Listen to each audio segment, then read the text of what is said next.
Prime time ഫുട്ബോളിൻ്റെ മറ്റൊരു എപ്പിസോഡിലേക്ക് എല്ലാവർക്കും സ്വാഗതം. അപ്പം ഞാൻ ഇന്ന് സംസാരിക്കുന്നത് ലിവർപൂൾ ഫ്രാങ്ക്ഫർട്ട് മത്സരത്തെ പറ്റിയാണ്. ഇന്നലത്തെ ലൈനപ്പോടുകൂടി അർനെ സ്ലോട്ടിന് മനസ്സിലായിട്ടുണ്ടാവും എങ്ങനെ കളിപ്പിക്കണം, എങ്ങനെ കളിക്കണം, ആരെയൊക്കെ ഇറക്കണം എന്ന് മനസ്സിലായി. അപ്പോൾ ഒരു സ്കേറി ലൈനപ്പ് തന്നെയായിരുന്നു ഇന്നലെ. ഫ്രണ്ടിൽ എക്കിറ്റിക്കയും ഇസാക്കും സ്റ്റാർട്ട് ചെയ്യുന്നു, ഗ്യാപ്കോയും വ്രിറ്റ്സും രണ്ട് വിങ്ങേഴ്സായിട്ടുള്ള ഒരു ഓപ്പൺ മിഡ്ഫീൽഡേഴ്സായിട്ട് കളിക്കുന്നു. ഒരു ഫ്രീ റോളായിരുന്നു ഇന്നലെ വ്രിറ്റ്സിന് ഇന്നലെ കൊടുത്തിരുന്നത്. അപ്പോൾ അത് വളരെ മനോഹരമായിട്ട് പുള്ളി ചെയ്യുന്നു. ഈ ലിവർപൂൾ ജേഴ്സിയിലെ one of the best performance തന്നെയെന്ന് പറയാം. ആദ്യത്തെ ഗോളിൽ വ്രിറ്റ്സിൻ്റെ നിന്ന് പോയ ബോളാണെങ്കിൽ പോലും അത് കഴിഞ്ഞ് പുള്ളി നന്നായിട്ട് കളിക്കുന്നു.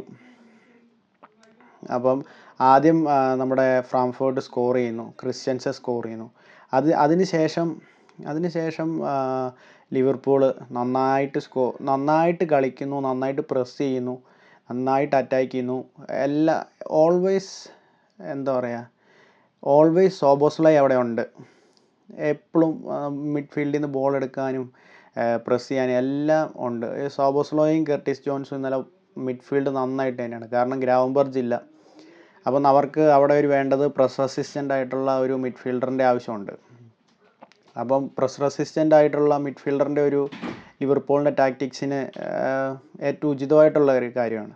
അപ്പം സോബോസ്ലൈ അത് നന്നായിട്ട് ചെയ്യുന്നു, കർട്ടിസ് ജോൺസ് അത് നന്നായിട്ട് ചെയ്യുന്നു. കർട്ടിസ് ജോൺസിനെ സംബന്ധിച്ചോളം സ്റ്റാർട്ട് ചെയ്യുന്ന മത്സരങ്ങൾ നന്നായിട്ട് പെർഫോം ചെയ്യുന്ന ഒരു രീതിയാണ് കർട്ടിസ് ജോൺസ്. അപ്പോൾ ഇന്നലെ എനിക്ക് പലപ്പോഴും മക്കാലിസ്റ്റർ ഈ സീസണിൽ ഒരു അണ്ടർ പെർഫോം ചെയ്യുന്ന ഒരു പ്ലെയറായിട്ടാണ് എനിക്ക് ഫീൽ ചെയ്തിരിക്കുന്നത്. അപ്പം കർട്ടിസ് ജോൺസ് വന്നു കഴിയുമ്പോൾ നന്നായിട്ട് പെർഫോം ചെയ്യുന്നു. അപ്പോൾ എല്ലാ മത്സരങ്ങളിലും സ്റ്റാർട്ട് ചെയ്യാൻ പറ്റുന്നില്ല കർട്ടിസ് ജോൺസ്. പക്ഷേ വരുന്ന മത്സരങ്ങളിലെല്ലാം കർട്ടിസ് ജോൺസ് നന്നായിട്ട് മത്സരം കാഴ്ചവെക്കുന്നുണ്ട്. അപ്പോൾ ഇന്നലെ സലേനെ ഇറക്കിയില്ല. അത് ലിവർപൂളിൻ്റെ മത്സരത്തിൽ കാണാനുണ്ടായിരുന്നു. ഇപ്പം ബ്രാഡ്ലിക്ക് ഇച്ചിരി കൂടെ എളുപ്പമായിരുന്നു ഡിഫെൻസ് ചെയ്യാൻ വേണ്ടിയിട്ട്. അപ്പം വ്രിറ്റ്സ് വന്ന് ഹെൽപ്പ് ചെയ്യുന്നുണ്ടായിരുന്നു.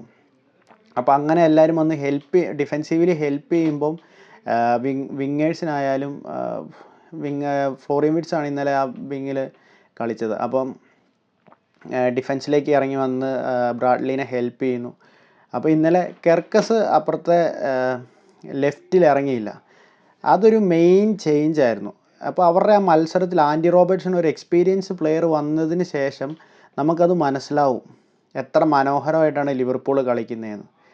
ഒരു എക്സ്പീരിയൻസ്ഡ് പ്ലെയറിൻ്റെ ഒരു ക്വാളിറ്റി അത് ഇന്നലെ കണ്ടു. അവരുടെ ഇത് നോക്കിയാൽ കൊനാട്ടെ, വാൻ ഡൈക്ക്, ആൻഡി റോബർട്ട്സൺ. അപ്പുറമാണ് ഇൻഎക്സ്പീരിയൻസ്ഡ് ആളുള്ള ബ്രാഡ്ലി കളിക്കുന്നത്. അപ്പോൾ ആൻഡി റോബർട്ട്സൺ വന്നു കഴിഞ്ഞപ്പോഴത്തേനും നന്നായിട്ട് കളിക്കുന്നു. നല്ലൊരു പെർഫോമൻസ് ആൻഡി റോബർട്ട്സൺ കാഴ്ചവെക്കുന്നുണ്ട്. അത് ആ പുള്ളിയുടെ ഫുൾ എക്സ്പീരിയൻസ് പുള്ളി അതിൽ ഉപയോഗിക്കുകയാണ്. അപ്പോൾ ഇന്നലെ ഫ്രാങ്ക്ഫർട്ടിനെ സംബന്ധിച്ചോളം ഒന്നും ചെയ്യാനില്ലായിരുന്നു. ആദ്യം ഗോളടിച്ചു എന്നുള്ളത് മാത്രമേ ഉള്ളൂ. അതിന് ശേഷം ലിവർപൂൾ എന്താണെന്ന് കാണിച്ചു കൊടുത്തു. അവരുടെ 400 മില്യൺ സ്പെൻഡ് ചെയ്തതിനുള്ള കളി ഇന്നലെ ഫുൾ സാറ്റിസ്ഫൈഡ് ആയിട്ടുള്ള കളി കളിച്ചു. ഹൈ പ്രസ് ചെയ്യുന്നു, ബോൾ മിസ് ചെയ്യുന്നില്ല, ബോൾ ലൂസ് ചെയ്യുന്നില്ല, എല്ലാം പെട്ടെന്ന് റിക്കവർ ചെയ്യുന്നു. എല്ലാവരും നന്നായിട്ട് കളിച്ചു. ഇന്നലെ ഗോൾ അടിച്ച ഗ്യാപ്കോ, സോബോസ്ലോയി, അതിൻ്റെ അകത്ത് വ്രിറ്റ്സാണ് അസിസ്റ്റ് കൊടുത്ത ഗ്യാപ്കോയ്ക്ക്.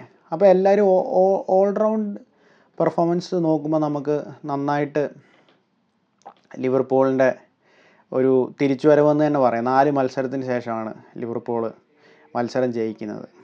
അപ്പോൾ ഇന്നലെ വാൻ ഡൈക്ക് നല്ലൊരു പെർഫോമൻസ് കാഴ്ചവെക്കുന്നു, കൊനാട്ട കാഴ്ചവെക്കുന്നു, വാൻ ഡൈക്ക് ഗോളും അടിച്ചു. വാൻ ഡൈക്കാണ് മാൻ ഓഫ് ദ മാച്ച്.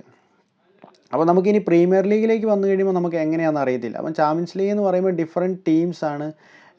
ഇപ്പം പല കോച്ചുമാർക്കും അവരുടെ ടാക്ടിക്സ് അങ്ങനെയുള്ള കാര്യങ്ങൾ അതങ്ങനെ അറിയത്തില്ല. നമ്മളിപ്പോൾ പ്രീമിയർ ലീഗ് കളിക്കുവാണെങ്കിൽ സെയിം ടാക്ടിക്സ് ആയതുകൊണ്ട് ഇപ്പോൾ നമ്മളെപ്പോഴും കളിക്കുന്നതുകൊണ്ടായതുകൊണ്ട് ആ ഒരു പ്രശ്നം ഇച്ചിരി കൂടെ ഈ പ്രീമിയർ ലീഗ് കളിക്കുമ്പോൾ ഇച്ചിരി കൂടെ ഈസി ആയിരിക്കും ടാക്ടിക്സൊക്കെ മനസ്സിലാക്കാം. ഇപ്പം ചാമ്പ്യൻസ് ലീഗിലാകുമ്പം പല ടീമും പല ടാക്ടിക്സ് ഉപയോഗിച്ച് വരുന്നത്. അപ്പോൾ ആ ഒരു പ്രശ്നങ്ങളൊക്കെ ചാമ്പ്യൻസ് ലീഗിനെ സംബന്ധിച്ചോളം ഉണ്ട്.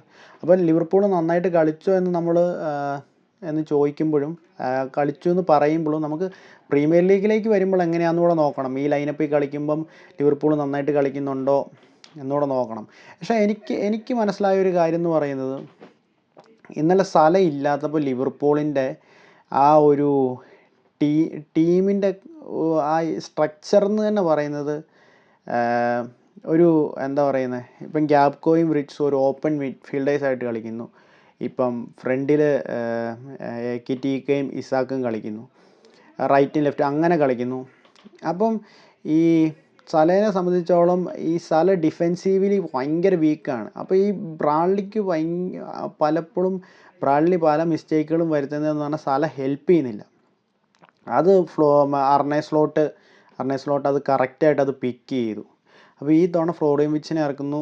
വിർട്സ് അവിടെ വളരെ നൈസായിട്ട് കളിക്കുന്നു, ക്രോസ് കൊടുക്കുന്നു, അസിസ്റ്റ് ചെയ്യുന്നു, എല്ലാം ചെയ്യുന്നു.